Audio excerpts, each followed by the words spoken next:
Jeg har tegnet et kredsløb her på tavlen,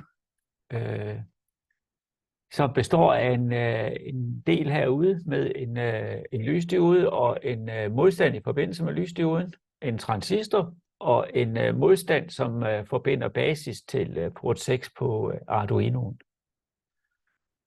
Jeg har nogle oplysninger fra databladet for den her transistor, som er en BC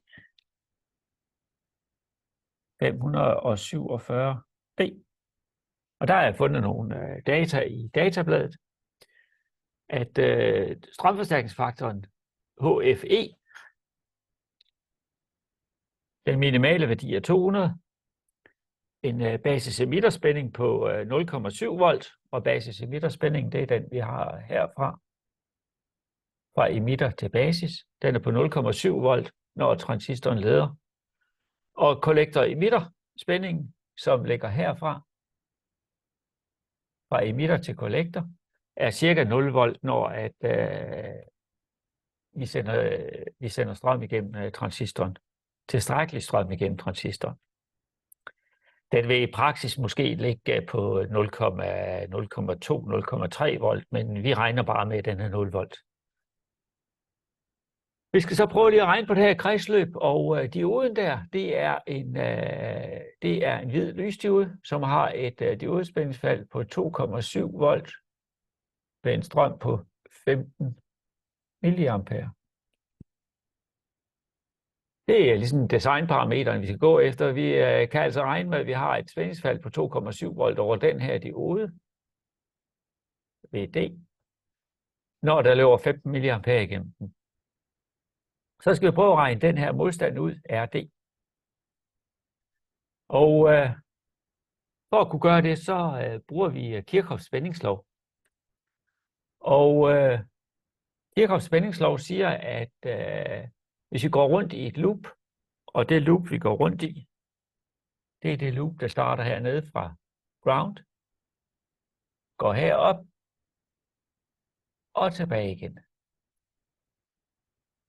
Hvis vi prøver at stille maskeligningen op for det kredsløb her, så starter vi nede på 0 volt, og det er lige med. Og så det første, vi støder på her, det er et positivt potentiale på VCC. Og så fortsætter vi herfra og ned mod 0 igen, og der går vi imod potentialpilen. Den der hedder VRD. Så går vi imod potentialpilen. Så den skal vi trække fra. Og så går vi imod potentialpilen her, minus VD.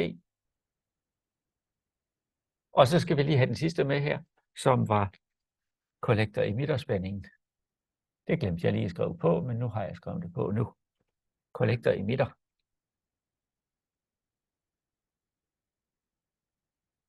Godt. Den der kender vi. Den der kender vi. Og den der kender vi. Så hvis vi vil gerne finde den der. Så hvis vi tager den der smæk over på den anden side af lighedstegnet, så bliver det VRD. Den der var 5 volt.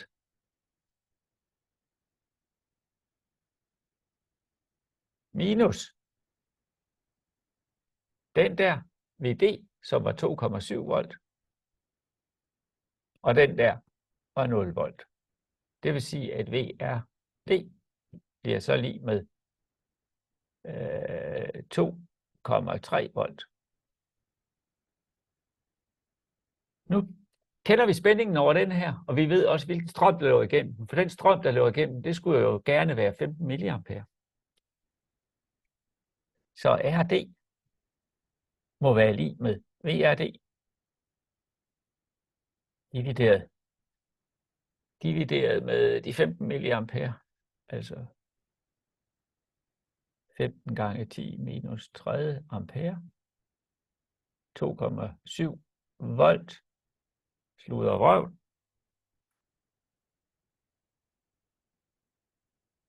Det var 2,3 volt,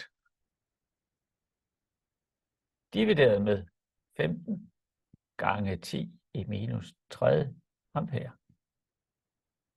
Og hvis vi lige tager og regner det ud på vores lommeregner, jeg har lige en hernede på min computer, så det er 2,3 divideret med 15 milliampere.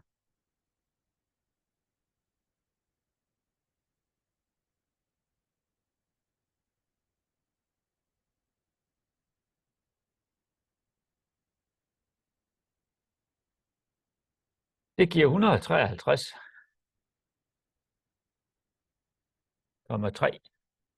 ohm. Nu er det sådan, at når vi kigger i V24-rækken,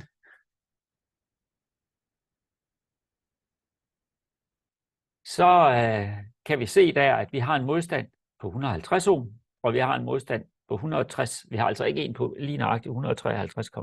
Så vi kan vælge mellem 150 ohm eller 160 ohm. Og vi designer efter, at strømmen ikke må være mere end 15 milliampere. Så det vil sige, at hvis vi tager en modstand, der er mindre, så vil vi få en større strøm, og hvis vi tager en modstand, der er større, vil vi få en mindre strøm end de 15 milliampere. Så vi vælger altså den her på 160 ohm. Så kunne vi godt lave en beregning af, hvor stor strøm der så løber igennem her, men det er ikke nødvendigt.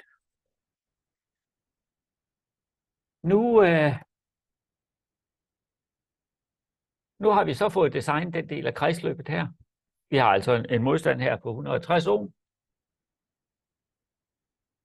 og vi har en diode med et spændingsfelt på 2,7 volt. En hvid lysdiode. Så den lyser lystigt.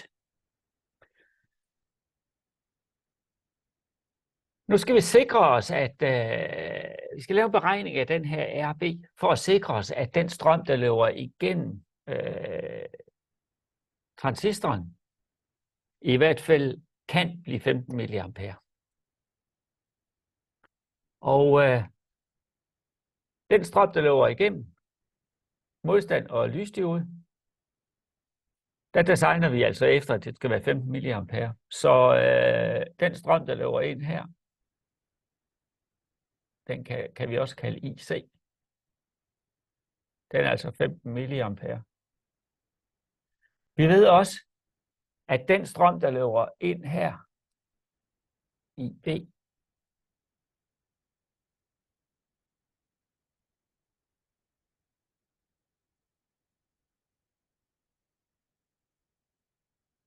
den er lig med IC divideret med HFE. For det er jo sådan med den her transistor, at den har en strømforstærkende virkning. Så en lille strøm, vi sender ind i basen, vil altså kunne resultere i en strøm, der er HFE gange større igennem eller ind i kollektoren. Så nu kan vi regne basisstrømmen ud.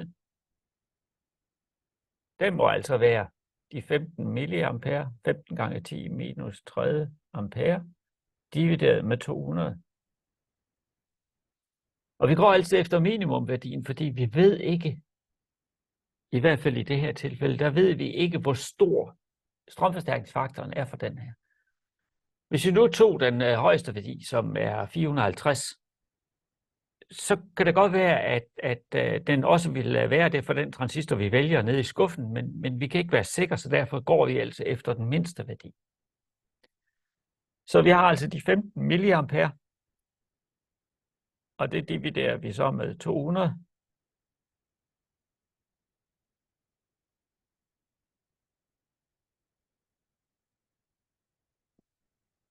Og det er lige med 75 mikroampere, eller 75 gange 10 minus 6 ampere. Nu ved vi, hvilken strøm, der skal løbe ind i basen, for at der kan løbe 15 milliampere her. Så kan vi regne på vores næste loop her, fordi nu skal vi have regnet den der ud. Så vi starter ned ved 0 volt, og så går vi her forbi port 6, forbi RB, forbi igennem transistoren og tilbage igen. Og hvis vi stiller maskeligningen op for den her, så vil det være 0 er lig med port 6, port 6 kan jo så være 5 volt eller 0 volt. Hvis den er 0 volt, så er det ikke så interessant at regne på. Så vi regner med, at det er 5 volt. Og så har vi et spændingsfald over modstanden her. Og vi går imod pilen, når vi går loopet her, og går imod pilen, så det er minus VRB. Og så minus den sidste her, som var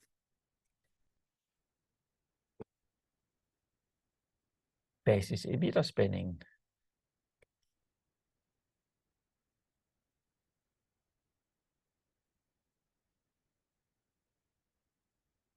Det er den her, vi skal finde. Så VRB bliver lige med 5 volt minus VBE, og det var den, vi havde herovre fra databladet, 0,7 volt. Så det vil altså sige, at vi har et spændingsfald over VRB på 4,3 volt. Og vi har lige for et øjeblik siden beregnet strømmen, der skulle løbe igennem den der modstand, så nu kan vi finde modstandens størrelse. Det må være lige med VRB divideret med IB. 4,3 volt divideret med 75 gange 10 i minus 6 ampere, altså 75 mikroampere. Så 4,3 divideret med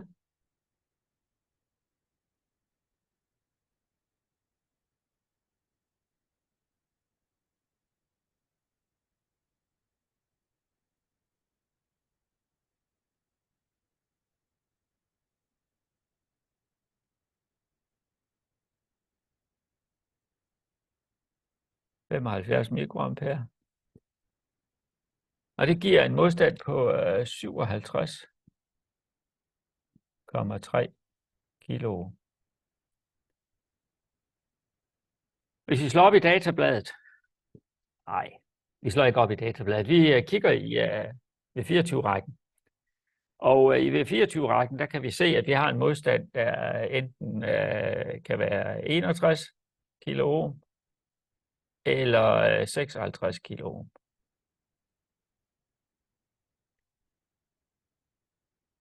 Og hvad skal vi så vælge her?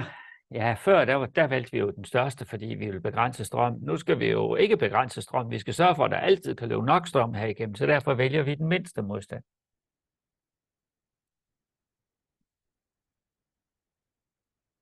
Så vores kredsløb kommer altså til at se sådan her ud, at den der bliver 56 kilo ohm. Den der bliver 160 ohm. Det var det, jeg allerede havde skrevet, og så havde vi den der derude. Nu har vi så fået beregnet på vores kredsløb. Hvis vi nu forestillede os, at vi i stedet for 5 volt heroppe havde 12 volt. Lad os bare sige det.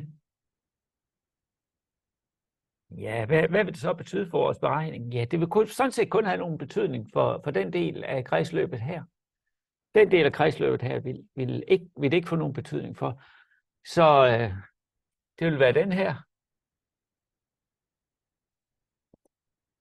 Så der skulle stå 12 volt her i stedet for. Og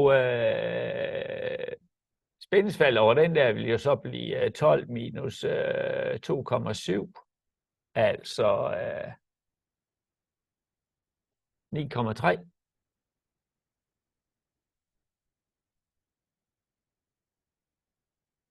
Og det vil så resultere i, når vi tager de 9,3 divideret med de 15 milliampere, så vil vi få en modstand, der er større her. Så vi kan lige prøve det. 9,3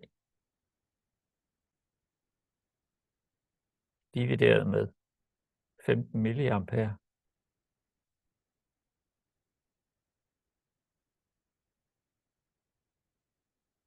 Det vil give en modstand på 620 ohm.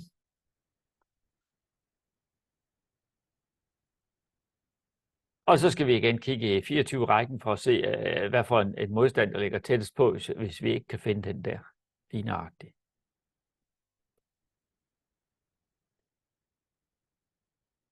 Håber I er med på det hele nu? Eller se videoen en gang mere.